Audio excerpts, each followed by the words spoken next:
Welcome back to Collective Violence in American History.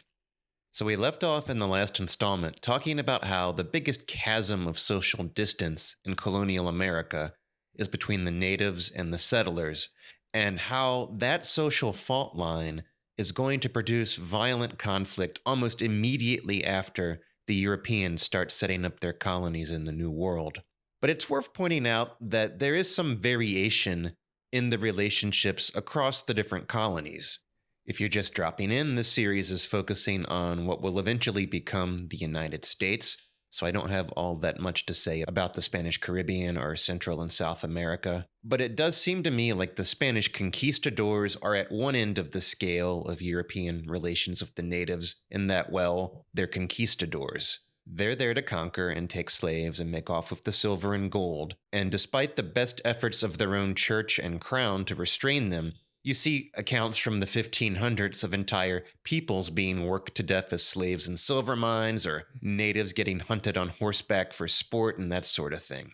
Now, at the other end of the scale, you have New France and what's now Canada and parts of Maine. The French colonists skew heavily toward traders and fur trappers, and the nature of their enterprise is that they're less economically opposed to the natives trying to take their land for farming or so forth, and more economically interdependent with them, trading for furs and other goods, or depending on them for help and shelter during their own trapping expeditions. And the French colonists skew towards single men, less likely to bring families with them, more likely to take a wife from among their Indian allies. So relations between the French and the Indians in New France are a bit closer and more interdependent, and are generally less genocidal than you see elsewhere. French explorer Samuel de Champlain even spoke of his dream of melding the French and the different tribes of New France together into a new nation and race, and it's not going to work out that way exactly, but it does show you something of the tone early on.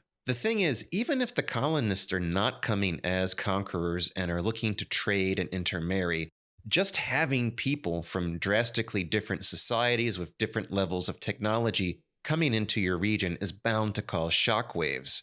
And here again, think of this in modern terms as aliens landing in our world. Imagine they set up in some sparsely populated place like Greenland, and they aren't encroaching too much on the resources of a neighboring country like the US, but just them being there is a national security issue.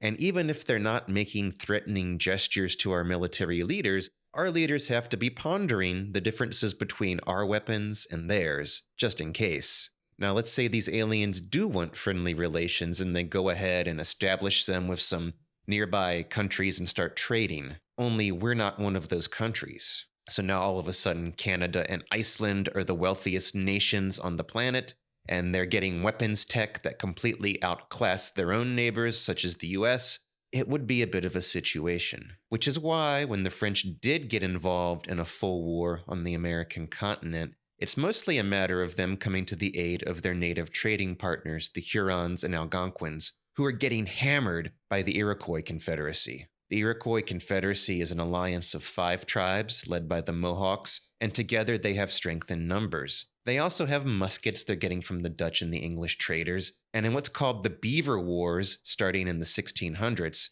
the Iroquois try to expand their territory and gain control over the French fur trade. And the method for doing this is getting rid of those pesky Hurons and Algonquins. And to some extent they succeed, killing, capturing, and scattering the Hurons and other enemy tribes.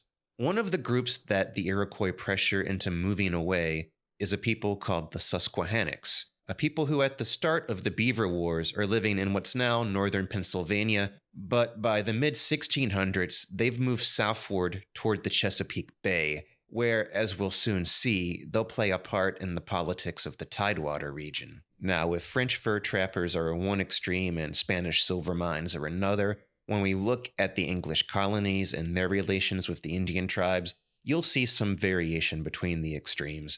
Now, some of that's got to do with the nature of the colonist, and some of that's got to do with the nature of whatever people they happen to settle around. We mentioned in the last installment that the pacifist Quakers who land in Pennsylvania in 1682 get along relatively well with the Delaware Indians, and it takes another 30 years before things really start breaking down. The colonists in Pennsylvania are actually arriving pretty late in the game, though, because this is over 60 years since the Pilgrims landed at Plymouth Rock and make the first colony in Puritan New England, and that's in 1620.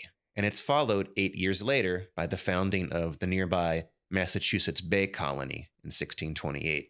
Things in New England get off to a promising start. You've probably all heard the story of the first Thanksgiving, of how Squanto taught the Pilgrims to farm and fish, how they sat down to feast with their Wampanoag neighbors. Things are looking bright there for a couple of years. Then, hearing some rumors of a pending Indian attack, Captain Miles Standish preemptively kills a couple of Massachusetts Indian leaders, and that sours relations quite a bit from there on. Still, you don't get a big war involving the Puritan colonists until 1636, when the Pequot War breaks out, and you have this alliance of Puritans, Mohegans, and Narragansetts fighting the Pequot people. The Pequots are themselves an expansionist power, and the war is at least partly a reaction to that, but by the end of it, they're destroyed as a polity and as a people. But by the time Puritan New England is involved in its first big war, Virginia colony has already wrapped up its second war. Granted, Virginia's been around longer than New England. Jamestown, Virginia is founded in 1607, and it's the first permanent English settlement in America. But Virginia is also the English colony where things go bad the fastest. Before we get into that, though, let's talk just a little bit about the geography of the Tidewater region, because in the days before airplanes and interstate highways and telephones, the lay of the land can be pretty important for how things go down. Tidewater refers to the area around the Chesapeake Bay, including coastal Virginia and Maryland. And you can look it up on a map if you're not familiar, but the Chesapeake Bay is a huge estuary. It's 200 miles long, 3 miles wide at the narrowest, and 30 miles wide at the widest. It's sheltered from the Atlantic Ocean by a big long peninsula called Delmarva, or the Eastern Shore. It's a flat area, then and now a place of a lot of farming, though along the sides, of course, there are barrier islands and fishing communities and such. The Chesapeake Bay itself is fed by a bunch of big, slow-moving rivers. At the north end of the bay, you've got the Susquehanna flowing down from New York and Pennsylvania. About midway down on the western shore, you have the Potomac River, and further down still you have the James and York rivers. Now these rivers are slow enough and deep enough that you can sail ships up them for quite a ways. Virginia doesn't really switch from a coastal plain to foothills until you get 30 or 50 miles inland in most places, where there's something that they call the fall line, where the rivers start to have rapids and waterfalls and things that would stop a sailing ship.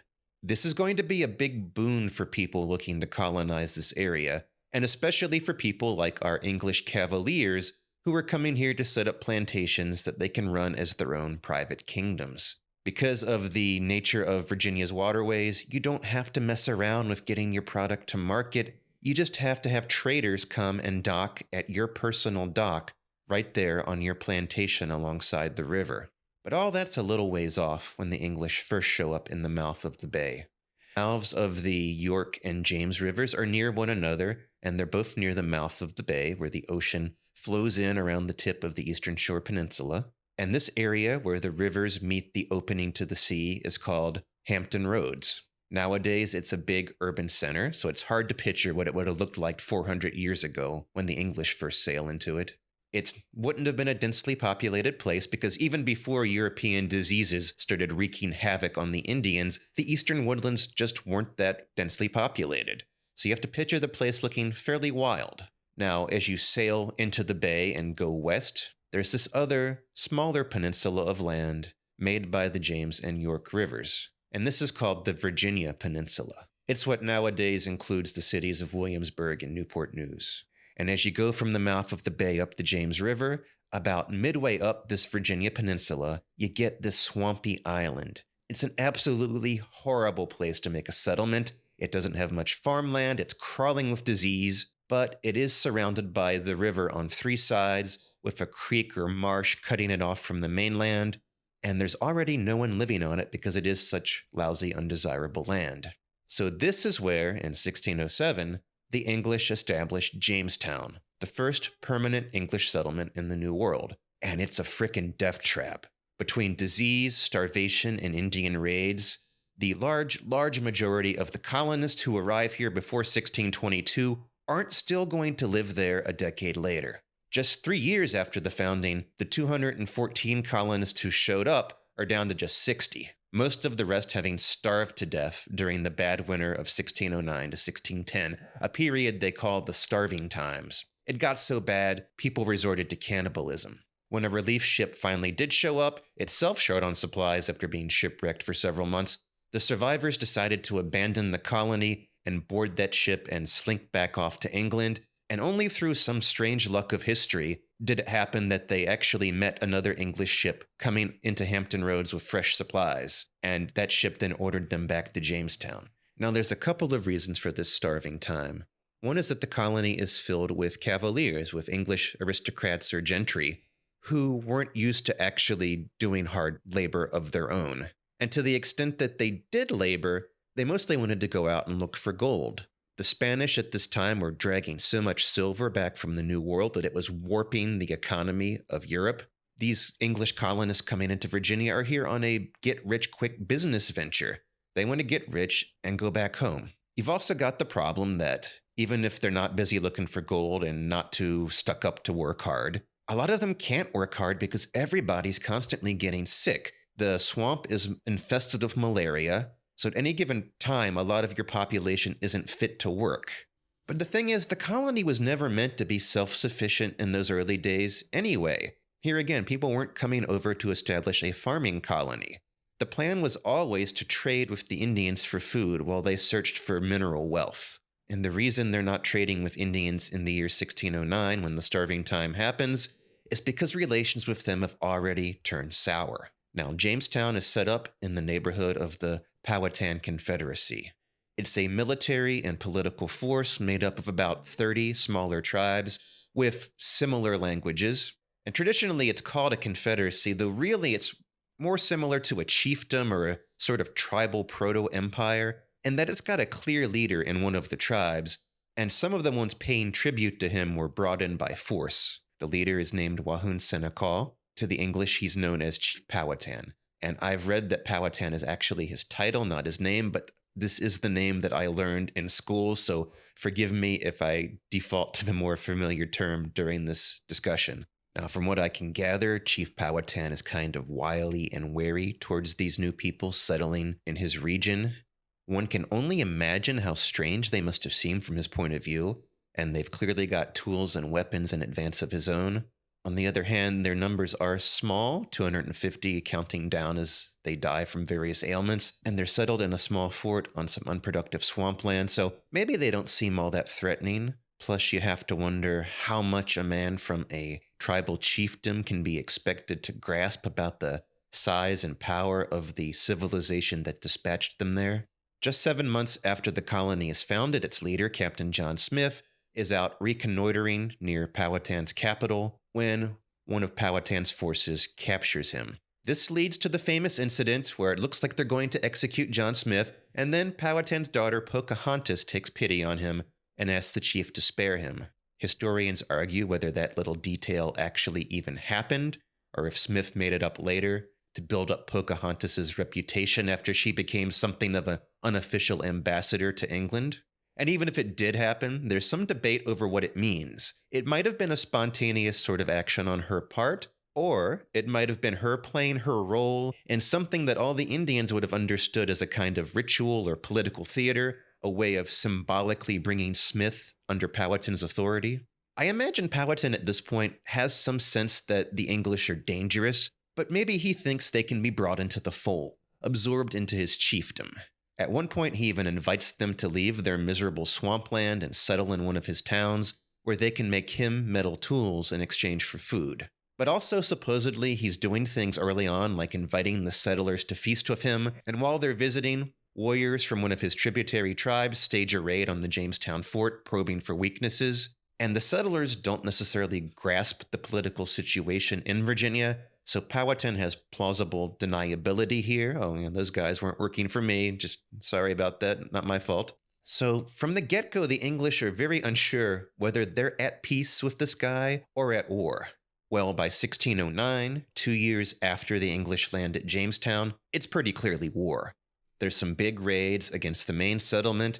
You have a group of 17 English killed while trying to buy corn in one Indian town. another group of 32 English killed trying to buy corn in a different town, and the settlement is at this point bottled up and starving.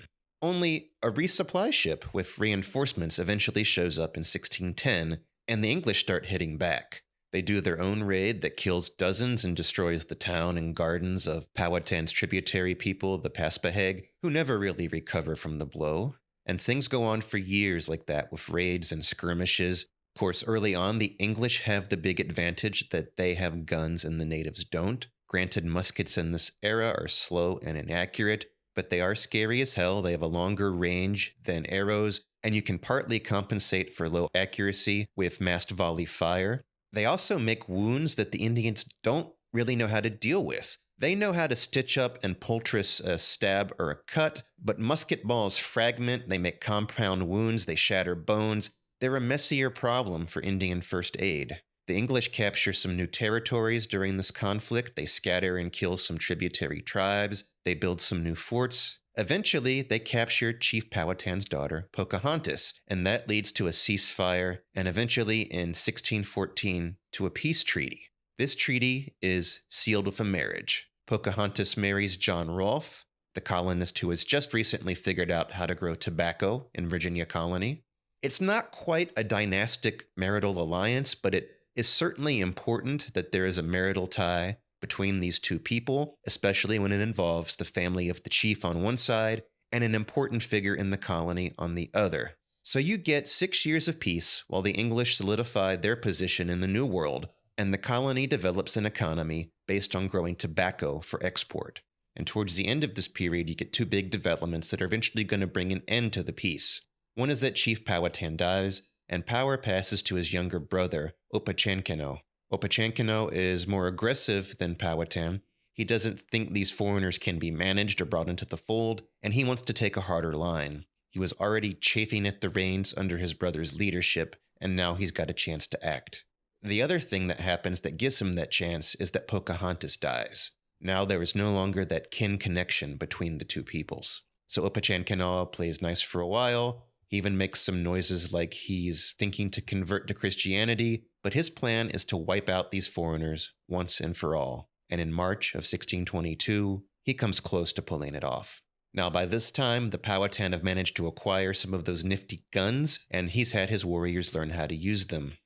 According to historian J. Frederick Frost, Opechancanough was pretty slick about how he did this, saying he would cooperate with English attempts to Christianize and civilize his people, but that they needed to have muskets first. Allegedly, by 1616, the governor was allowing Powhatan Indians to become marksmen and even to participate in militia parades. There were plenty, including Captain John Smith, who saw this as an insane blunder, and in 1618, a new governor made it a crime to teach Indians how to use a musket, but by then, the ship had already sailed. Also by that time, a decade and a half after founding Jamestown, the English have expanded their settlements and plantations along both sides of the James River, reaching all the way inland to the fall line, not far from the modern-day state capital of Richmond.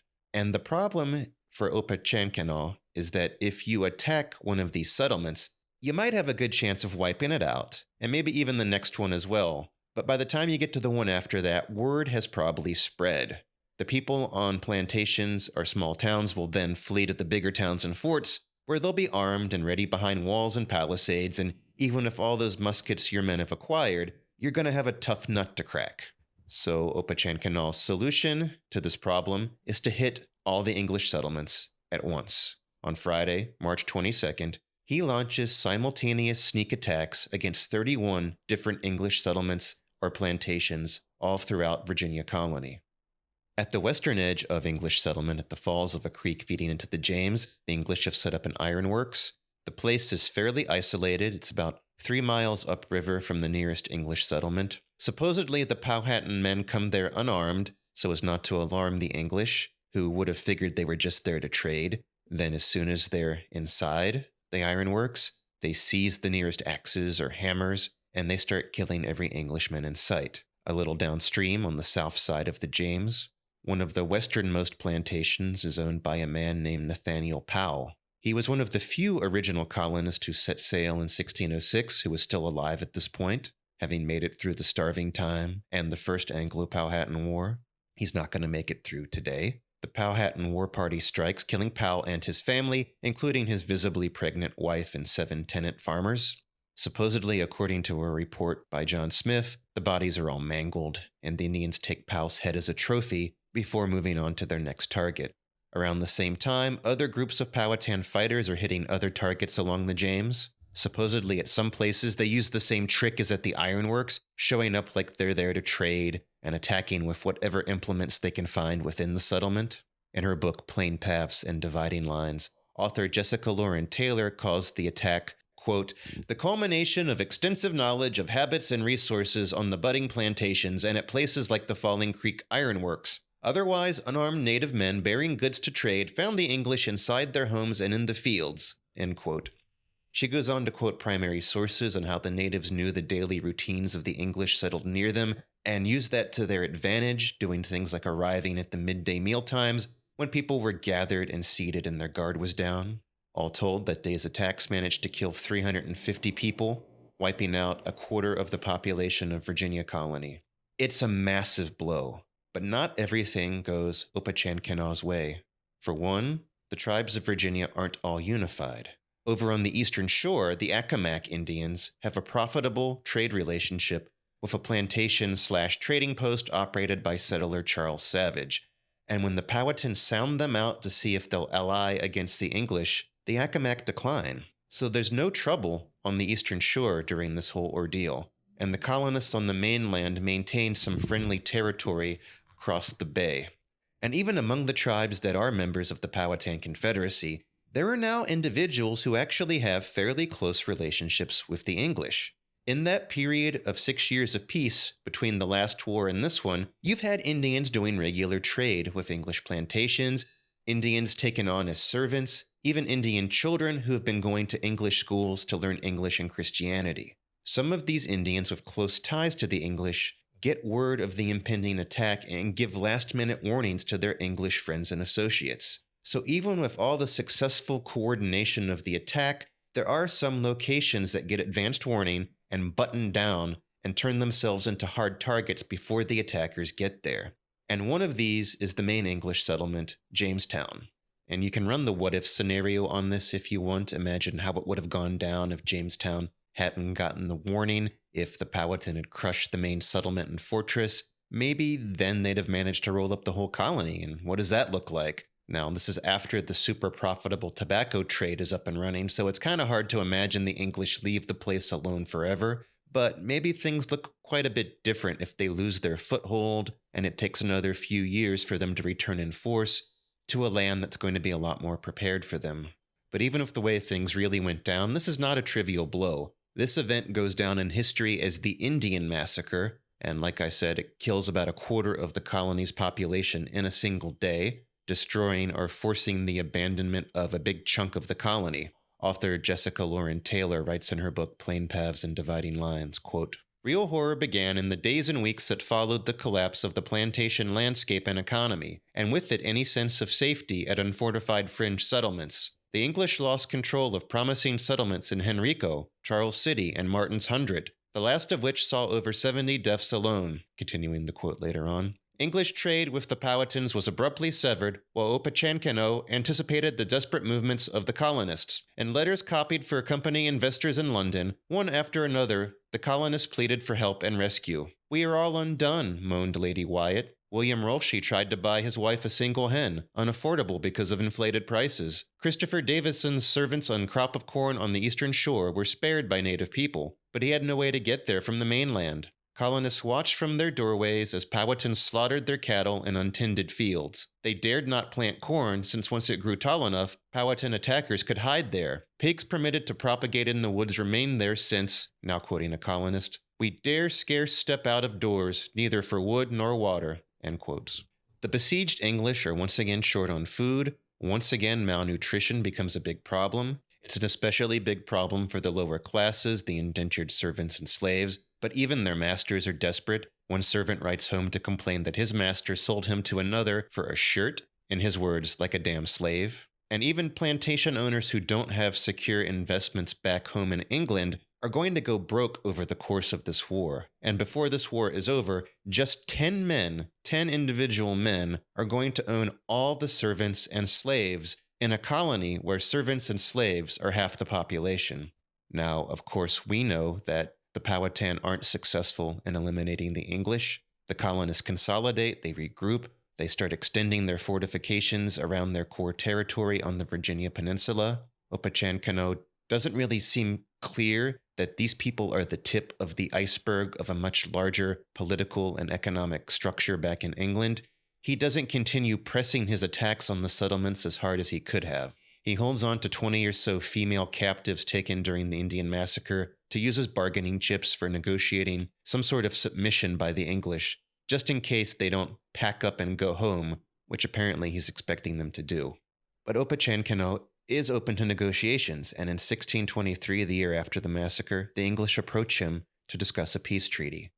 Opechancanought releases a hostage as a show of good faith, and then he and a few hundred of his Powhatans meet with the English for peace talks along the banks of the James River.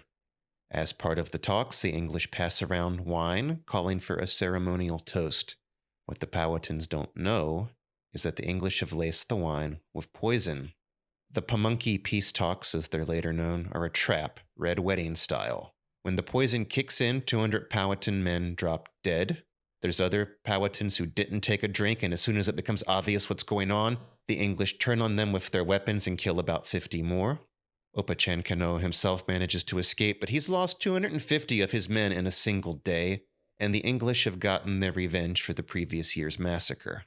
After this event, the tide has clearly turned, and as far as the English are concerned, they're completely justified in wiping out Powhatan settlements and seizing them as spoils of war.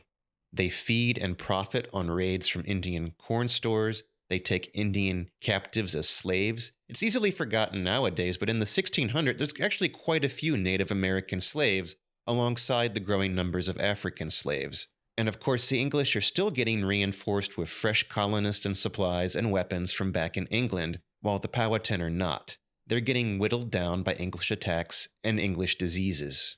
By the time the war ends with a treaty in 1632, the balance of power in Virginia has very clearly flipped. The Powhatan Confederacy is a shadow of its former self. They've lost much territory and manpower, and entire tributary tribes have been massacred and scattered. Meanwhile, Virginia Colony has not only got back what it lost at the beginning of the war, but has expanded well beyond it. Almost the whole Virginia Peninsula is theirs, and to defend it, they've constructed a giant palisade across the entire thing. It's like a colonial American version of Hadrian's Wall, made of pointy logs, stretching for 6 miles between the York and James rivers. Then you get 12 more years of relative peace between the English and the remains of the Powhatan Confederacy, during which time the English expand their footprint even more, moving north of the York River, even buying some land from Opechancanought for corn. My, how the tables have turned now, he's buying corn from the English. They're also expanding their holdings on the eastern shore, where they feel secure enough that they're even tearing down and building over their old palisades. But despite the peace, in many ways, the social distance between the two sides grows greater than it was before. Remember, prior to the Indian Massacre, Powhatan Indians had been able to casually visit towns and plantations, to walk in English fields and visit English homes. The Indians lived near the English and sometimes ate and slept with the English. This closeness is what led some of them to betray their own leaders and warn the English of the impending attacks. But of course, that closeness is also what allowed so many others to have intimate knowledge and facilitate the attacks. And the English aren't apt to trust the Indians that closely again. Relations on the eastern shore are relatively better, but on the mainland for a few years, the governor even prohibited trade with the natives. Then in 1644, the Third Anglo-Powhatan War breaks out. It's one last attempt by Opechancanought to drive out the English, but he's starting from a much weaker position than before. The war manages to kill 400 English colonists, but that's a much smaller fraction of the English population in 1644 than it would have been back in 1622. Because in just 22 years, the English population has grown from something like 1,200 to 8,000. Opachan Canal himself gets captured when an English force storms his village. Now, remember, he was a grown man and a person of influence already back in 1607 when the English first arrived at Jamestown. It's been 40 years, so by this point you have to picture him being a very old man. And he's an old man who's not in the best health, and he winds up dying in a prison in Jamestown in 1646. And this last war is what finally breaks the back of the Powhatan Confederacy. They'll have one more chief who negotiates the 1646 peace treaty with the English, but their power is done, and when that last chief dies in 1649, the Confederacy just dissolves. The treaty that he signed gave the English yet more territory, and it formalized even more social distance between the natives and the settlers, even setting the stage in law for broader liability in future conflicts. Now territories are defined less in terms of this tribe or that tribe, but in racial terms. This is English land, this is Indian land, and no one of either race should be going back and forth across that boundary without proper permission from their respective authorities. From here on, you have a period where the English continued to expand, sometimes with little wars against particular tribes that used to be part of the Confederacy. But by the 1660s, they've got not only the Virginia Peninsula between the James and the York Rivers, but the two peninsulas above that, almost the entire western shore of the Chesapeake Bay, and they're pushing their territory right up to the Potomac River. In fact, there's a little war against the people called the Doegs, who used to live in what's now Stafford County, Virginia, and this war winds up pushing them across the river into Maryland. And so this is the situation in the year 1676. You have English settlements all up and down the Tidewater region, stretching into the fall line and up to the banks of the Potomac River.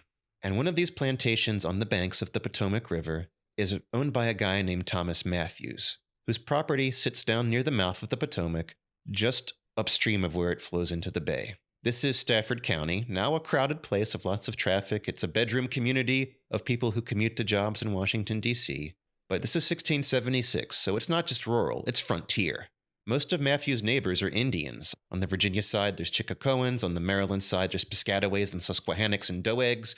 Like most settlers on the frontier, he's got a history of trading with these people, and apparently there's a group of Doegs from across the river who've done business with him before. And on one fateful day in 1676, something about this trade goes wrong. I'm not sure of the details, but the long and the short of it is that the Doegs think that Matthews has ripped them off. They can't expect justice in a Virginia court, so they opt for a bit of what people who study conflict call self-help. They decide to unilaterally seize some compensation from Matthews. Specifically, they slip across the river from Maryland and steal a few of his hogs. They don't get very far before Matthews notices what happened. He raises the alarm and gets together some of his employees and neighbors to chase them down. The Doegs are trying to get away in their canoes. Matthews and his people have a boat under sail. There's a favorable wind. They catch the Doegs, and the settlers open fire with their muskets. A few of the Doegs are killed in the firefight. The rest surrender and get beat up as punishment. Matthews and his people take the hogs back and then let the surviving Doegs limp home, figuring that they taught them a lesson. Well, maybe they did, but it probably wasn't the one they intended. Because a couple weeks later, on a Sunday morning, a group of colonists are on their way to church and they pass Matthews' property. Specifically, they pass the cabin of a guy Matthews had hired to look after his livestock, and they see that the place is a bloody mess. There's a dead Indian laying in the yard, and Matthews' herdsman is laying across the doorstep, bleeding from half a dozen deep gashes. They rush to him, and before he dies, he supposedly gasps out the word, "Doegs." The Doeg raid resulted in the burning of some of Matthews' fields, the killing of some of his cows, and the killing of 2 of his men. This sort of back-and-forth raiding, you kill a couple of ours, we kill a couple of yours, is par for the course in tribal warfare, but in this case, things aren't going to stay tit for tat. Because word goes out that the Doegs are raiding Virginia, and it's time for the Stafford County militia to get involved. The militia goes out under the leadership of a Colonel Mason. Mason's another of these English cavaliers, a royalist who came fleeing defeat in the English Civil War, and he's no fan of Indians. Mason leads his 30 men after the Doeg raiding party, tracking them across the river and then surrounding a cabin full of Doegs. Another militia leader, Brent, calls out in their language, asking for their leader to parley. He comes out, and the militia straight away start getting rough with him, demanding that he ID the killers. When he tries to flee, they kill him right there, then open fire on the cabin. When the smoke clears, 10 Doegs are dead and the rest have fled. The gunfire wakes up people at a nearby cabin, and Mason leads his men on to attack them too, shooting them as they rush out in the early morning darkness. The militia cuts down 14 of them before one makes it through the battle line, right up to Mason, and puts a hand on his arm and gasps out, "Susquehannas, netos," which means Susquehannocks, friends. These weren't Doegs they had just shot, they were Susquehannocks. Now at this point, the Susquehannocks and the English have been allies for about 30 years. And the Susquehannocks are pretty reliable allies because they needed to be. If you recall, the Susquehannocks are themselves migrants to the area. They've been pushed down towards the Chesapeake after losing wars against the Iroquois up north. They were not part of the Powhatan Confederacy, and they don't even speak the same type of language as the other Indians in the area. They're surrounded by culturally distant tribes who don't like them, partly because these are the same tribes that the Susquehannocks used to raid back when they themselves were stronger. For his part, while Mason doesn't much like Indians, he knows he's done screwed up royal. He's potentially started a war with an ally. So he's running up and down the firing line, telling his men, "For God's sake, hold your fire, these are our friends." But the damage is done. The Susquehannocks themselves are in a bind. They don't have friends in this area and really don't want a falling out with the English. But with over a dozen of their men dead, there's this powerful need for vengeance. And in some of these tribal societies, you even get the idea it's necessary to help the souls of the slain to avenge them. So all things considered, the Susquehannock response is fairly restrained. You get a group of Susquehannocks and/or Doegs launching a couple more retaliatory raids across the river, killing another couple of Virginians. And from their point of view, this is not even full vengeance. They've not killed as many as they've lost. Hey, maybe can you let this slide without any more escalation? Maybe their leaders figure they can placate their own hotheads without starting a full-scale war. Maybe they figure they have a fig leaf of deniability and can pin the killings on Iroquois raiders. Down in Jamestown, the governor is a guy named William Barclay. A note on the pronunciation of this guy's name. It is spelled Berkeley, like the university town in California, though I've read it's supposed to be pronounced Barkley, like the name of the former NBA player. Only for some odd reason, when I was recording this podcast, I kept pronouncing it Barclay, which isn't right, and my apologies for that, but it's too late to go back and re-record everything, so you'll just have to deal with the mispronunciation. And frankly, if you've made it this far, you've probably heard me mispronounce several Native American names anyway. This is the cost of getting your history from an overeducated redneck. But Barclay's been governor since 1641, and he's a Cavalier's Cavalier, a royalist aristocrat. And by this point in the story, he's an old man. He's in his 70s, he's getting tired and cranky, and he keeps requesting to retire. But he's got a good history managing relations with the Indians.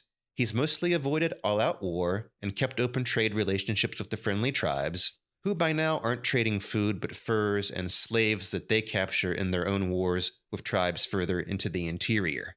They've got a material interest in keeping the peace. That, and there's also the fact that even if the colonists are in a stronger position than ever, a full-scale war with a big Indian confederation would be very destructive. I mean, all of us in the modern world, we know the long-term pattern here. We know the Indians are going to be the underdogs, but the people at the time could not be sure that some big alliance of Indians wouldn't manage to dislodge them, or at least inflict horrific casualties on them. So when Barclay gets reports that the Susquehannocks are raiding into Virginia and have killed a couple of colonists, he might see the attractions in not escalating anymore, of trying to avoid an open war with one of their Indian allies. But Barclay is under pressure because the Indians are not his only worry. Maybe they're not even his main worry. His main worry is the colony's lower classes, who are starting to get unruly.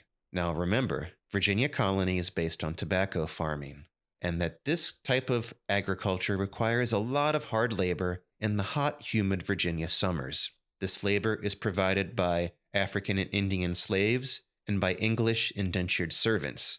Already by this point, the elite prefer slaves, but they're hard to come by, so the bulk of the workforce is English indentured servants.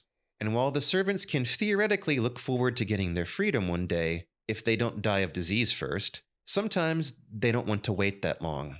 For example, just 6 years prior, on the Eastern Shore, a group of 14 servants had formed a conspiracy to head north for freedom, and they probably had help and material assistance from other servants who weren't themselves committed to running, but were helping the runaways to squirrel away food and supplies for their journey. It sounds like something you'd associate with African American slaves a few generations later, but it was white indentured servants doing this kind of thing. There was also a plot for a large-scale servant rebellion in Gloucester County at one point, but that plot was foiled when a slave informed on the servants and was rewarded with freedom. The colonial elite were tightening the reins on their unfree labor. In 1672, the Assembly of Virginia passed a law legalizing the wounding or killing of any runaways, whether Negro, mulatto, Indian, or servant, if they were resisting capture.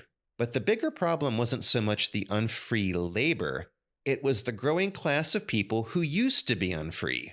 Because even with high death rates, every year you had servants coming to the end of their contracts and setting off to start their free life. They'd get some corn and clothes and maybe a few tools as part of their servants' dues, but the main thing most of them needed was land.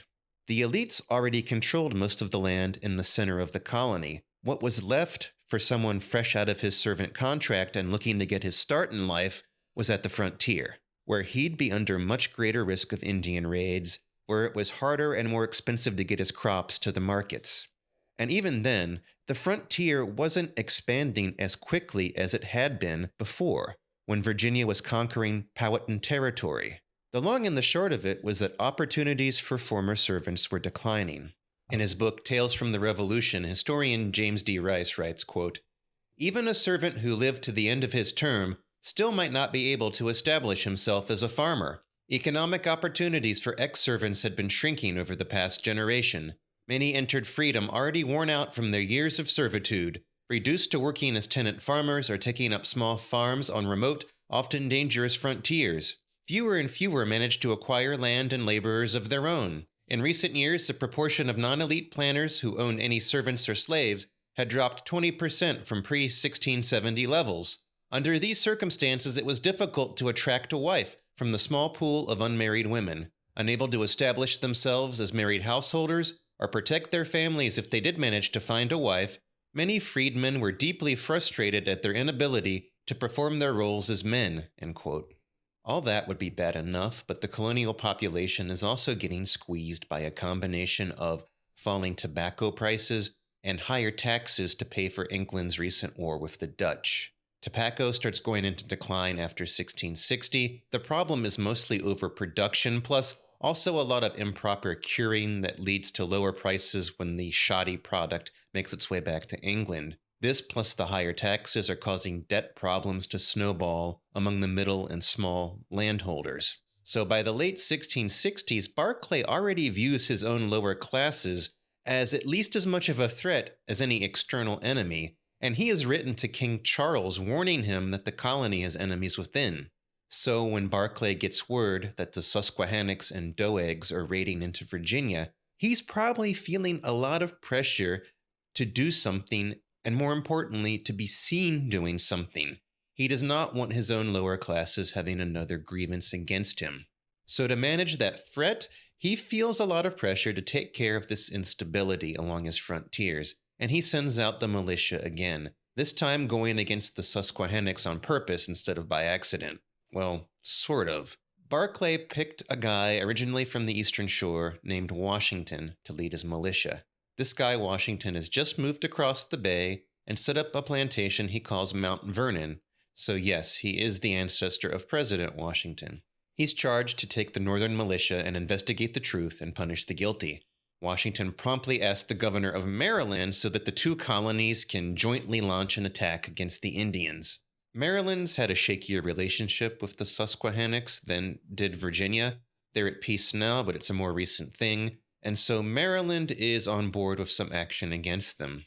Well, a few days later, you get the two militias outside of the Susquehannocks' fort, located on a hill along the banks of the Potomac. It's a fort made out of palisaded tree trunks that holds maybe 500 Susquehannocks, maybe 100 of them warriors and the rest women and children in ulsters. The Maryland militia is the first to arrive. and it demands that the leaders of the fort come out to parley. A party of Susquehannocks come out, they present some tokens of their treaty with Maryland, and they try to blame the recent killing of English settlers in Virginia on the Iroquois. They say Iroquois raiding parties have come down from the north and that these killings are surely their work. The Marylanders call their bluff, ask them to go off in pursuit of the Iroquois. They agree, but at this time the Virginians show up, and they're not having it. They don't buy the story at all. In fact, some of their leaders start pointing fingers at particular individuals in the Susquehannock party and accusing them of murder. The Susquehannocks retreat back to their fort, and the next morning they come out under a white flag of truce again, at which point the militia capture them, take them to the graves of some other Susquehannocks who were recently killed by the English, and club them to death. Then they lay siege to the fort. Short story is that the siege does not go well for the English, and after a few months, the Susquehannocks break out of the fort, kill 30-something English, and scatter to their own winter camps. That January, there's Susquehannock raids on a little plantation sitting on the north side of the James, just 6 miles downstream of the fall line that still marks the western frontier. They kill an overseer and just completely lay waste to the place. This plantation that they ruin happens to be owned by a guy named Nathaniel Bacon. And he's a character, a weird, moody, and seemingly dishonest guy whose father has sent him to the New World to avoid legal trouble, and whose father-in-law completely disowned his daughter for marrying him. He set himself up in the New World as a plantation owner and a fur trader. His partner in the fur trade, a guy named Bird, lives nearby, and his plantation gets hit as well, with 3 servants killed. Rumor has it the victims were tortured first. Bacon and his neighbors on the outlying plantations react by clubbing together, the smaller planters moving onto the estates of the bigger planters, and everyone fortifying their places with palisades and ditches while arming themselves up as best they can. And they wait for Barclay to take some decisive action against the Susquehannocks, which for some reason he's not doing. And all the while, these frontier planters are getting panicked and outraged. And as we will so often see in episodes of collective violence, rumor runs wild, with the real scale of the enemy atrocities getting ridiculously exaggerated. In Bacon's neck of the woods, people are saying that over 300 Christians have been killed by Susquehannocks, and people convince themselves that the big attack to wipe them out is imminent. Now, at about this exact same time, news is trickling down from Puritan New England of another big war with the natives. This one gets called King Philip's War, and it involves a big coalition of tribes under a war leader named Metacom, who the English call King Philip. And this coalition of tribes is launching coordinated attacks on New England colonies, and it's a serious fight. A half-dozen Yankee towns and villages are wiped off the map, and the boundaries of the colony are pushed hundreds of miles backward toward the coast. Before it's over, something like 8% of all the adult males in Plymouth colony are dead. And once the tide finally turns against the natives, whole tribes are going to get wiped out. But in the meantime, the people of Virginia are getting news of this massive Indian offensive killing English up north, and they wonder if their own trouble with the Susquehannocks is part of a larger war. Governor Barclay actually suspects that it is, and that King Philip's War is spilling down into Virginia. Paranoid that King Philip's emissaries are trying to unite all the Indians against all the English, Barclay orders that even friendly neighboring tribes need to be forcefully disarmed, and he sends his men to seize whatever gunpowder and muskets they have. That March, Barclay goes to a meeting of Virginia's legislative body, the House of Burgesses, where he lays out his war plan. What Barclay proposes is a series of forts along the frontier in between the thickest settlements, with horsemen patrolling between the forts and foot soldiers dispatched to protect nearby farms. The men in the forts will repel and pursue enemy raiding parties, but won't go on the offensive without the governor's express permission, something that will hopefully help keep hotheads from making the mess that guys like Mason and Washington had already made out of relations with the Susquehannocks. And the forts will maintain trading relationships with friendly Indians and use bounties to help them to fight the enemy Indians, thus isolating the Susquehannocks from any Indian allies. The House of Burgesses likes this plan, but most of the rest of the colony's population hates it. They see these forts as a boondoggle, as a big expense for taxpayers who already have a crushing tax burden, and is something that will benefit Barclay and his personal friends, who will be the officials paid to head these things, and who will mostly benefit from the Indian trade. And a lot of these frontier planters just hate the idea of the fight being mostly defensive. They want to arm up and take the fight to the Indians. You have groups of frontier planters petitioning for permission to go raid Indian settlements and Barclay refusing.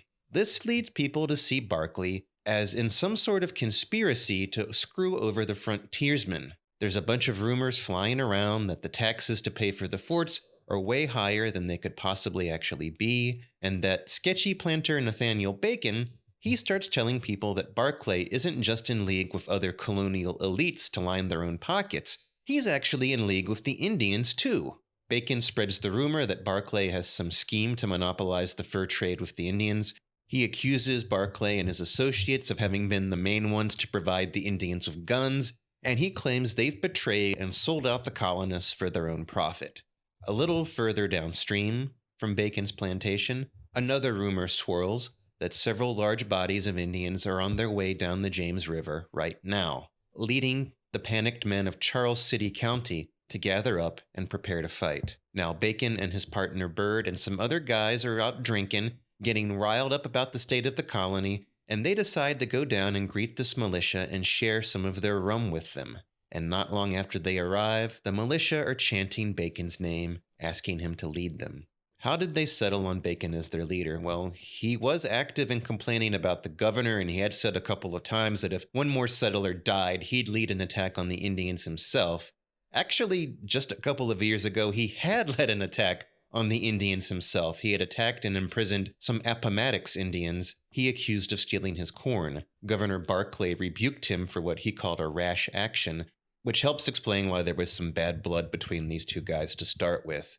In addition to all that, according to historian James D. Rice, it looks like some of the other colonial elites, including Bacon's drinking buddies, Bird and Crew and Isham, were looking to play kingmaker and set him up to be the leader of their little rebellion.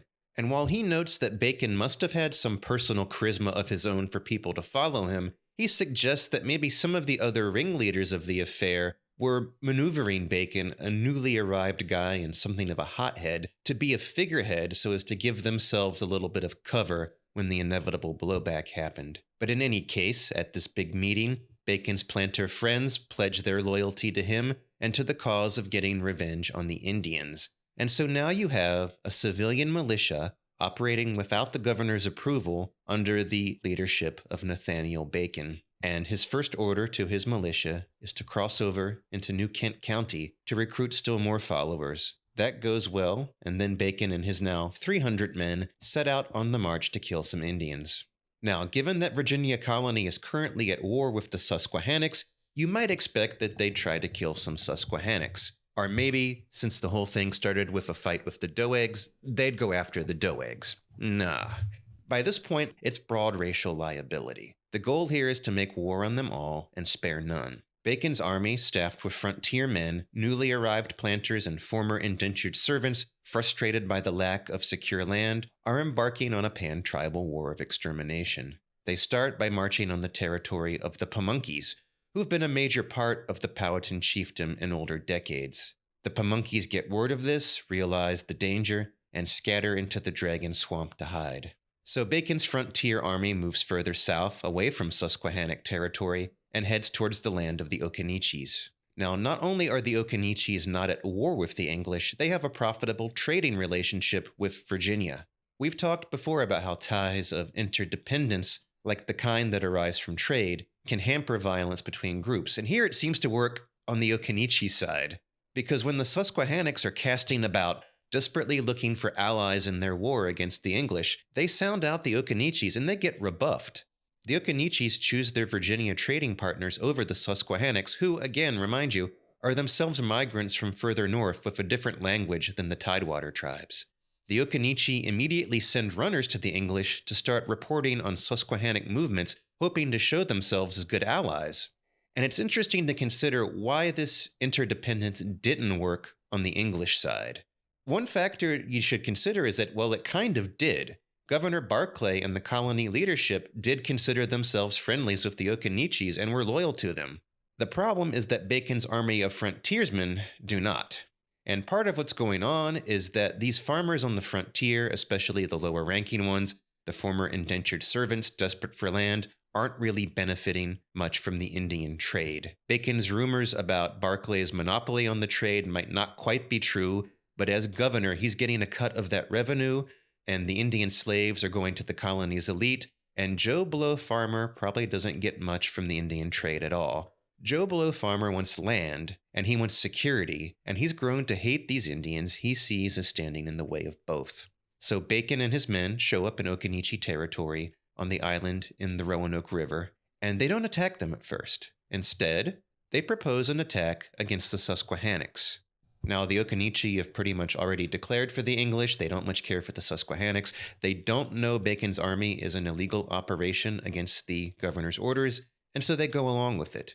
A few days later, an Occaneechi war party sets out for a nearby Susquehannock fort, and they succeed in wiping it out. They kill most of the 150 people there and return in triumph bearing captured beaver pelts, the scalp of a Susquehannock leader, and several Susquehannock prisoners of war who, with Bacon's encouragement, they proceed to torture to death. This isn't enough for Bacon. He demands all the loot from the raid, and also that the Occaneechi provision his army that is camped nearby. This leads to an argument, and the argument leads to a fight, and in the fight, one of the Virginians gets killed, and then the rest of Bacon's army massacres the Occaneechi men, women, and children, destroying the entire town and killing somewhere between 100 and 400 people.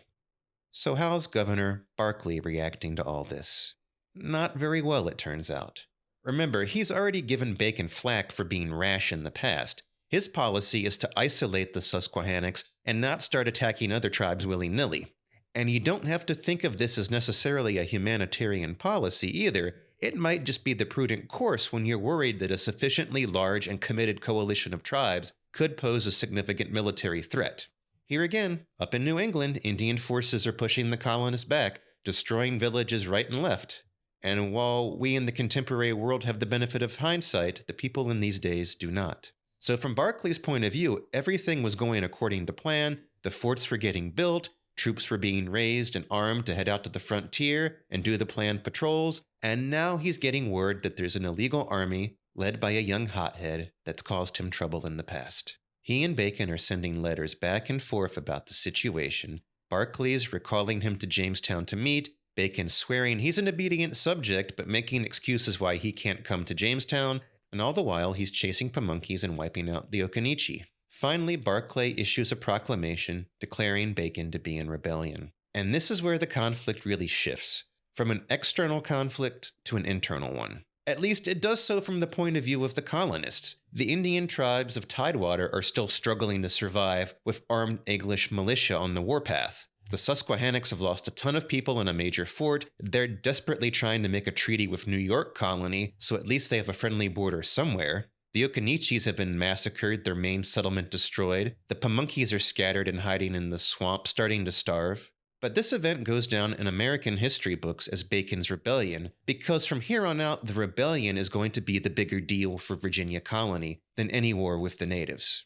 The external conflict has inflamed and aggravated the internal divisions in Virginia society, that big vertical gap between the lower classes and the aristocratic upper class, between the well-established planters with slaves and servants, and the former servants struggling to make it along the dangerous frontier. Fair or not, the accusation that the governor is siding with the Indians against the frontiersmen, or is enriching himself rather than helping them have land and security, this is the straw that breaks the camel's back for people anxious and resentful about their declining prospects in life. It's worth pointing out that while poor men and former servants are the rank and file of the rebellion, the men who will later be punished as ringleaders are pretty well off, men with fairly large holdings and nice homes. Bacon himself is not a former servant, he's a gentleman with a big estate and business concerns. But this is actually a fairly common pattern in large-scale rebellion, that the leaders of the rebellion might be harnessing the energy of the lower class,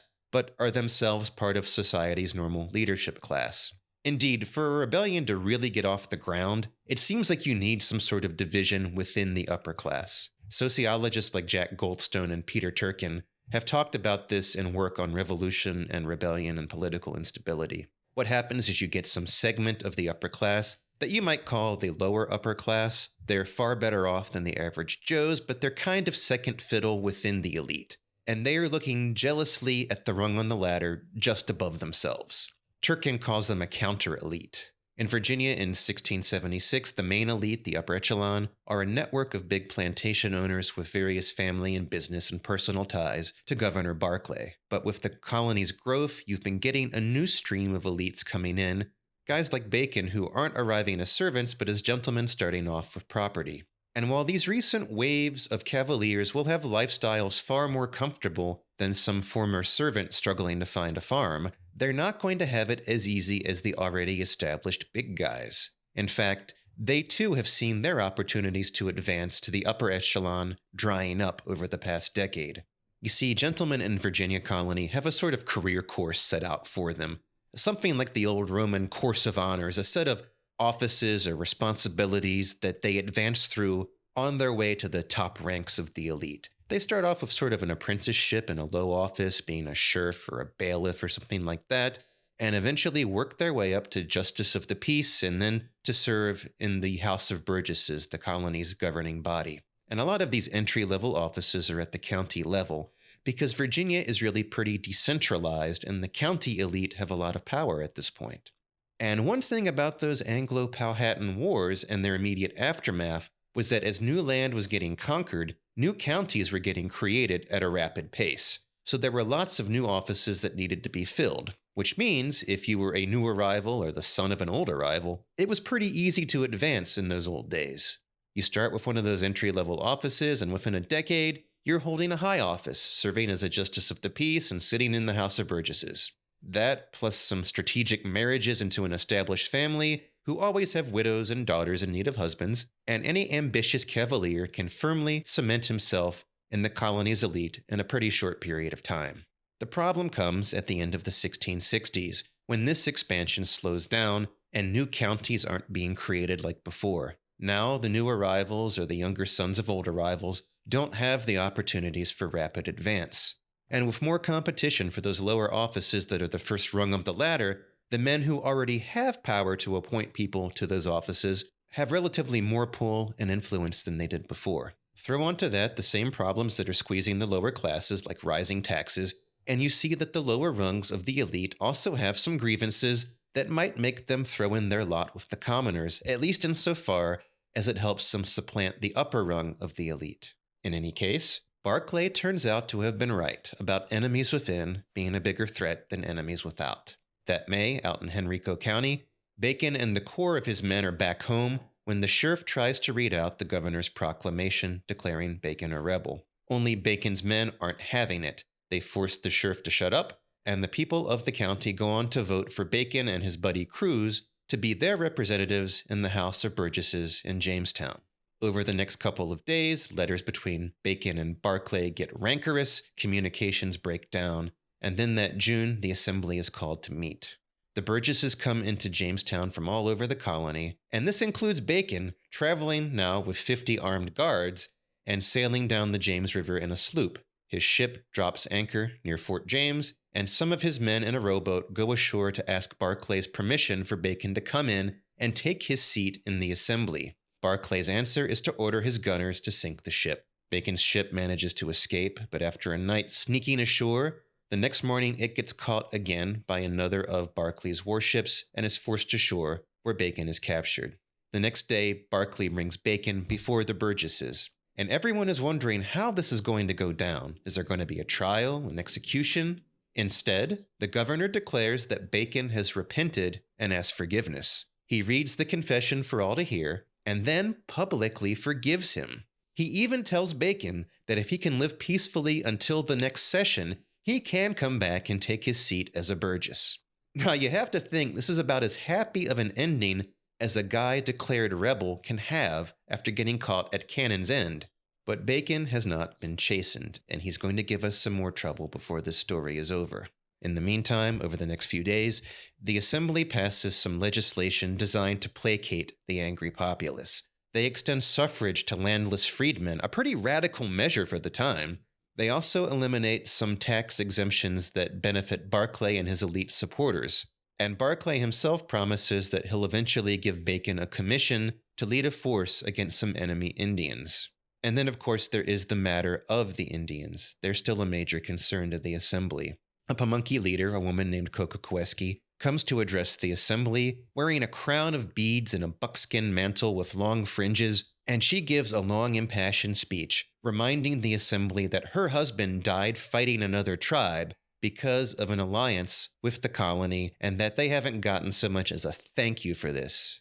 Some of the Englishmen, including the planter Matthew, whose conflict with the Doeg started all this mess, some of the Englishmen are impressed with her and actually moved by her speech. A planter named Hill from the Eastern Shore, who had fairly good relations with the Indians there, says that the English should all be ashamed by the truth of her words. But when I picture this in my head, I picture it being a bit like a modern congressional hearing, because while Cocoquesky is talking in front of the whole assembly, she's really addressing a special committee of the assembly, and the chair of this committee is not impressed. He just keeps grilling her about how many men she's going to send to help fight the Susquehannocks, and when she says 6, he keeps haggling with her for more. Now remember, this isn't the same House of Burgesses that Barclay proposed his war plan to months ago.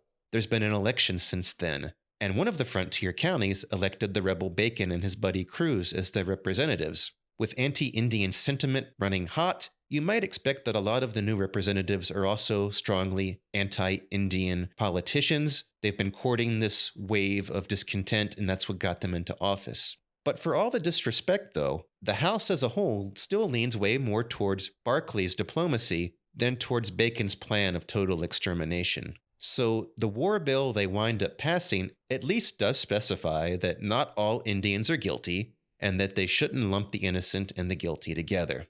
So when it's all said and done, Bacon is the odd man out here. He's bent the knee to Barclay, he's got no open supporters in the assembly, and he can't resume his seat for another quarter. But he's got one major card left to play. For while the upper elite don't like his Indian extermination plan, the masses do, especially the frontiersmen. So Bacon sneaks out of Jamestown and runs away. While he's gone, the assembly strips him of office, but that doesn't matter too much because a few days later he comes back on his way to Jamestown again, this time with an army of 400 men, and they're beating the war drums. Bacon's army marched straight up to the State House, where Barclay and several burgesses are holed up in a room on the second floor. In front of his army, Bacon loudly demands the governor give him a commission right now to lead his force against the Indians. Barclay, and let's keep in mind this guy is over 70, crabby, and has wanted to retire for years. Barclay comes storming out, calls Bacon a rebel and a traitor, opens his shirt to bare his chest, and invites Bacon to just go ahead and shoot him. Bacon declines to shoot, and the governor storms off in a huff. Bacon and his men then turn on the burgesses visible in the windows of the State House. They aim their firearms at them, while Bacon demands they give him his commission. His men have their muskets trained on the State House windows, ready to fire as soon as Bacon draws his sword. According to planter Thomas Matthew, Bacon is losing it, or at least putting on a good show of losing it. Wildly gesticulating and ranting, threatening to kill the governor and assembly altogether, putting his hand on his sword repeatedly like he's about to give the order. If it was an act, it worked, because finally one of the burgesses waves a white handkerchief out of the window and calls out that yes, they'll give Bacon his commission. That night, Bacon's army occupies the town, gets drunk and lords it over the locals, while Bacon, Barclay, and the burgesses sit up all night arguing over the terms of the commission. Bacon forces Barclay to write a letter to King Charles back in England saying that Bacon and his followers are A-OK, but Barclay sends another letter in secret saying Bacon's got him at barrel's end. Meanwhile, Bacon's sending his own message to the king, giving his side of the story, and putting this whole mess on Barclay as his failure as a governor. In June, Bacon leaves Jamestown, and in the middle of the month, he calls for his now 1,000-man strong army to meet at the falls of the James to get their provisions and marching orders. At the falls, he gives a speech to his army that includes assuring them that they're all loyal to the king, which is actually a fairly standard part of rebellions stretching back to ancient times, right? Peasants and workers who rebel say they're not rebelling against the ultimate authority, the king. No, we're just rebelling against the local authority, the governor or the landlord or the duke. Now, to some extent, this might be a bit of a fig leaf, and out for negotiating some peace later on, but it often seems pretty genuine, as the lower classes' conflicts are with their immediate superiors, and they are free to view the distant king as some benevolent authority who would totally be on their side if he just knew how corrupt and incompetent his local underlings were. Call it a kind of political Gnosticism. By the time Bacon is reading his proclamation to his army, Barclay has fled Jamestown as well, but he's not out of the fight yet. He's getting letters from the leaders of Gloucester County complaining that Bacon's army took a bunch of provisions and generally treated them badly while they were around, and he's realizing that not everybody is in Bacon's camp. Only when he goes to Gloucester to try to rouse the militia to fight, he realizes there's a big difference between griping about Bacon and being willing to go to war with Bacon. So the governor's efforts aren't going so well, but all the same, Bacon gets news that Barclay is raising a force to march against him, and so him and his men decide it's better to take the initiative and march against Barclay. As Bacon's army makes its way down the Virginia Peninsula towards Jamestown, Barclay gets wind of this and quickly packs up his things and takes a ship across the Chesapeake Bay to the eastern shore, where the population is still pretty solidly loyal to him. Bacon at this point issues another proclamation, again claiming that he and his men are loyal servants of the king, and complaining that the governor and his ilk are distinguishing their protected and darling Indians from the foreign Indians, when of course all of them are longtime enemies of king and country. Basically, the argument is that Barclay and his cronies are the real traitors, and the rebels are the real loyalists. Bacon also busies himself visiting the planters across the peninsula, pressuring or strong-arming them into swearing to have his back when he marches against the Indians, even if it means fighting Barclay. Not all of them are on board with this, and some wind up locked in their homes under guard. In August, Bacon gets a lucky break in the form of a Susquehannock attack on a fort that was left relatively unarmed since Barclay took a lot of those arms with him when he fled, giving some fuel for Bacon's case that the colony needs him and his army to take on the Indians. Now, more of the planners are at least in superficial agreement with this, and Bacon's army marches out against the Susquehannocks and the surviving Occaneechees, while some ships under his command set out to hunt for Barclay. Now, let's recall that Virginia isn't in total isolation here. There's now English colonies in Carolina and, of course, Maryland as well. And the Maryland colony shares a border with some Indian tribes who might wind up in Bacon's crosshairs. But even though they're geographically close and both under the authority of their home country, these different colonies are in a real sense different polities. So at this point, Maryland's main involvement in the conflict is to warn its own neighboring Indian tribes, at least the ones it's at peace with, that there's a guy named Bacon on the loose who might cause them some trouble. But you do get a tiny little echo of Bacon's rebellion in Maryland around this time, with a small group of militiamen drafting a written protest against Maryland colony's proprietor, Lord Baltimore. But that gets put down pretty easily, and with a few executions. Now back in Virginia, Bacon has yet to actually engage his army with any Indians, and the fact that his army is mostly occupied in looting the homes of Barclay loyalists and generally being a nuisance is beginning to sour the general population's view of the whole thing. So in mid-August, he finally leads them against the Pamunkeys, mostly because they're the closest Indians at hand. As before, the Pamunkeys melt away into the woods and swamps, and the army is only able to kill or capture a half dozen, including one woman who promises to lead them to a major settlement, only to lead them the other way, and who Bacon's men kill on the trail as soon as they realize she has tricked them.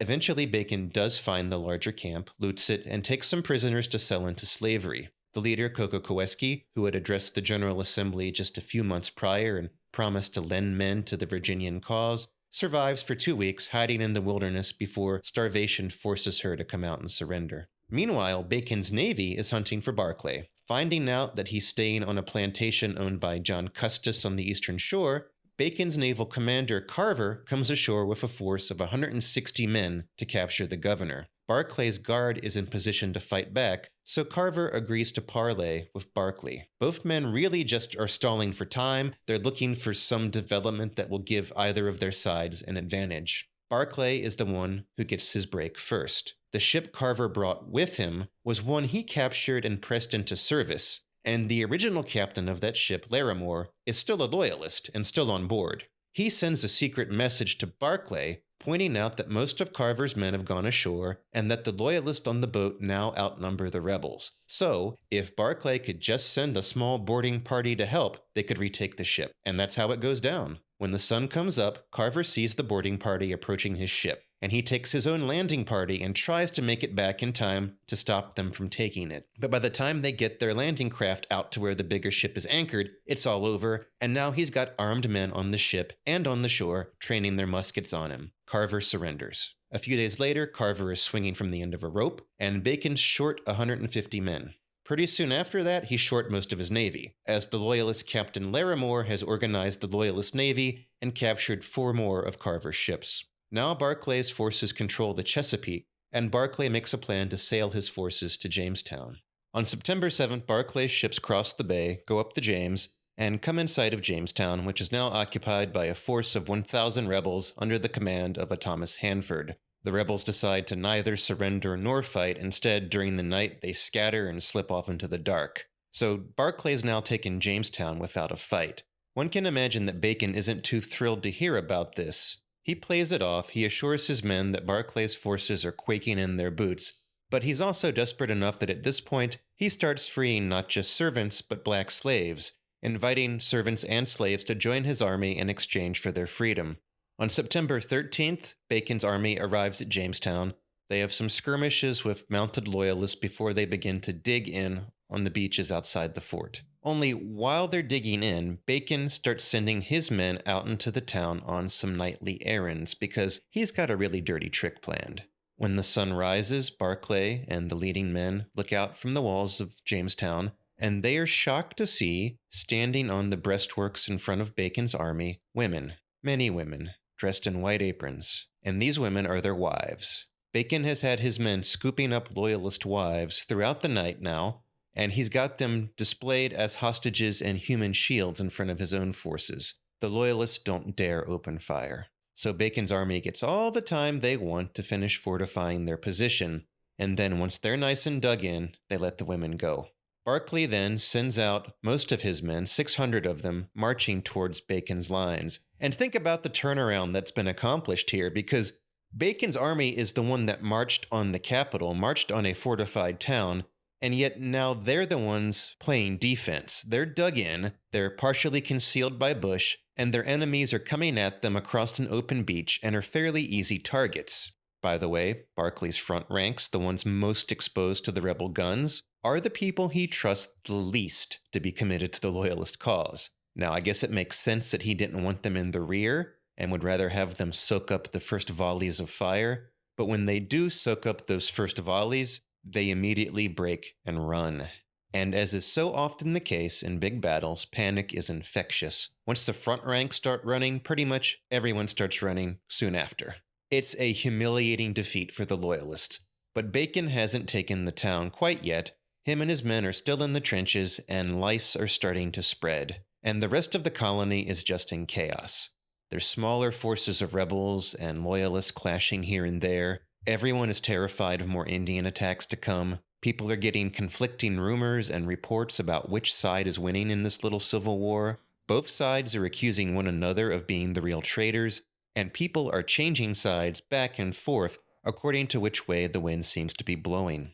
In fact, one of Bacon's men out on the western frontier, a man named Brent, who was helping him hunt down the Pamunkeys not so long ago, has just turned against him and is now marching down to help break the siege of Jamestown.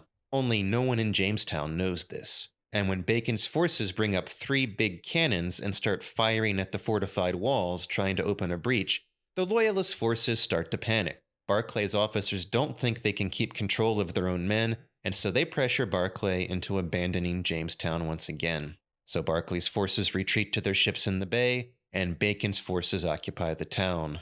Only now they do get word about the rebel-turned-loyalist Brent marching his forces down to fight Bacon, and they realize he's going to be able to use those same fortifications outside that the rebels had dug into the beaches. And so they'll be caught between Brent's forces and the loyalists who are still out in the bay. At this point, for the rebels, holding Jamestown doesn't seem feasible, but Bacon does not want to give it back to the loyalists, so his solution is pretty simple. Burn it. This is what leads to the destruction of the oldest English settlement in the New World. And I can't help but marvel at the irony of it all, that after several large and deadly wars between the natives and the English, the people who finally put Jamestown to the torch are also the English.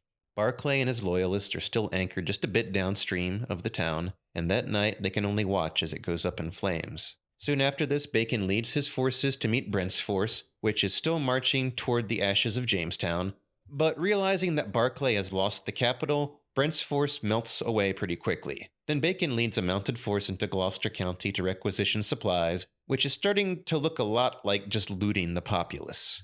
The thing is, Bacon isn't going to live to see the end of Bacon's rebellion, and it's not going to be Barclay or the Indians or anyone else who kills him. Remember all those lice spreading through the trenches just outside of Jamestown? Bacon is crawling with them, and the lice infection is getting so bad that at the end of the day, he just throws his lice-infested clothes in the fireplace and gets a fresh set for the next day. And the thing about lice is they carry disease. 2 weeks after the siege of Jamestown, Bacon's got fevers and headaches and bloody diarrhea. He's delirious and his bowels are turning inside out. By the end of October, Nathaniel Bacon is dead. Virginia remains in chaos. County government is breaking down. There are places where the courts stop meeting and won't meet again for a whole year. There's rebellion within the rebellion when some loyalists in the Northern Neck stage an uprising against the Baconians. The leaders of Maryland, still worried that the rebellion will spread like a virus into their colony, cut off all trade with Virginia. But with Bacon gone, there's still enough of a command structure left to hold the rebels together, with garrisons at several strategic points commanded by men like William Drummond, a former indentured servant who managed to climb his way up the ranks. At one point, Barclay even appointed him governor of the newly formed colony of North Carolina, only to fire him again when the two had a falling out. There's also Bacon's old associates Byrd and Cruz, who were with him from the beginning. But the guy who emerges as the new overall leader is someone named Joseph Ingram, a recent immigrant who's just arrived in Virginia 2 years before. The governor, meanwhile, is back on the eastern shore, trying to piece together what's going on across the bay from whatever scattered reports he's getting. That November, his naval forces stage raids across the bay. A lot are inconclusive, usually trading a life for a life, 5 or 10 or 15 dead on both sides. But a series of raids along the York River nets him 100 rebel prisoners, including some leaders he condemns to the gallows. Word of this mess is now making its way back to England. King Charles is getting these conflicting reports from rebels and from loyalists. He really isn't sure what's going on, but by December he's dispatched a fleet of ships carrying soldiers to go restore order. In the meantime, a merchant ship arrives whose captain, Grantham, is friends with one of the rebel garrison commanders, but personally he is against the rebellion, and so Grantham manages to broker a ceasefire, getting both sides to sit tight and wait for the king's ships to arrive. It seems like both sides agree to this because they're each confident the king will ultimately see their side of things. The ceasefire lasts for all of 3 days, before there's battles between loyalists and rebels all along the York River. But the new leader Ingram seems to be having second thoughts about this affair and is looking for a way out of it. And so not long after this point, he and 300 rebels surrender the strategic garrison at West Point in exchange for a pardon. But by now there's a core of the rebels who have very strong incentives not to take this deal of surrender in exchange for a pardon. And these are the servants and the slaves who signed up when Bacon offered them their freedom. Losing the war means that even if they get pardoned and avoid getting hanged, they go back to servitude, with the servants having some extensions on their terms, and the slaves to be slaves for life. So when Grantham goes to visit a rebel leader, he comes across a body of 250 of these men, servants and slaves, who start debating whether they should shoot him or carve him to pieces. Ever the smooth negotiator, Captain Grantham, manages to win over a lot of them by promising that they'll get their freedom by switching to Barclay's side, and he offers to stay himself as a hostage. Only there's 80 slaves and 20 servants who still refuse. So he lets them take a sloop from the garrison and make their way to another rebel stronghold. But he secretly removes the sails. So once they get aboard, they realize they can't go anywhere, and then they accept his offer to take his ship and tow them. And tow them he does, right towards a 14-gun ship, whose commander threatens to blow them out of the water if they don't surrender right away, which they do, lamenting that they did not kill him and carve him up when they had the chance. From this point on, the rebels are either getting defeated or surrendering to the offer for pardons. It doesn't happen all at once and the fighting drags on for another month, but by the end of January 1677, the rebellion's over. Given how brutal states can be in putting down rebellions, especially in pre-modern times, I think it's notable that only 25 of the rebels get executed. Compare that to something like the thousands of slaves crucified when the Romans crushed the Spartacus rebellion. You can partly chalk it up to the social closeness involved. The fight is mostly Englishmen versus other Englishmen. The bulk of them aren't slaves or even servants, but free men. And maybe there's also the fact that King Charles, somewhat proud of his own clemency towards his family's enemies in the English Civil War, isn't so sure that this isn't Barclay's fault for mismanaging the colony. Barclay gets recalled to England to try to make his case that he was in the right, but here again, he's an old man, and not long after arriving, he dies.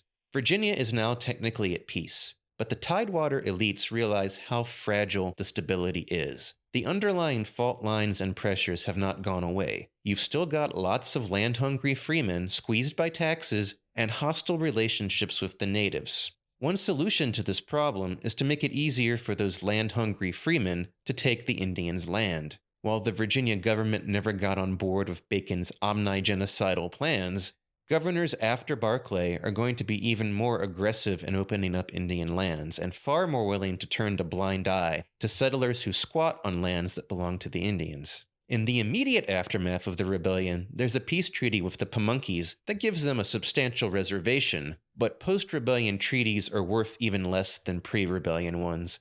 And within 20 years, white squatters have taken so much Pamunkey land that there's not enough left for them to live on. As smallpox epidemics whittle down their numbers, other neighboring tribes like the Piscataway go from being allied nations to subjects of the king, their lands opened up to colonists. The first Indians Bacon ever had a conflict with, the Appomattox Indians, last appear in English records in 1705, when a planter writing a history of the rebellion says they're down to 7 families living on William Byrd's plantation. Other groups just effectively disappear over the next 20 or 30 years, absorbed if not actually extinct. The Susquehannocks wind up migrating again. A segment of their scattered population heads back north to take refuge with their former enemies in the Iroquois Confederacy. They wind up settling among the Seneca, the Iroquois nation that was most culturally similar to themselves. Eventually, another subgroup of these are going to settle down in Lancaster, Pennsylvania, but we'll come back to that in a moment. In the meantime, another solution to the Tidewater elite's problem of a frustrated and heavily armed lower class is that they can stop importing so many servants.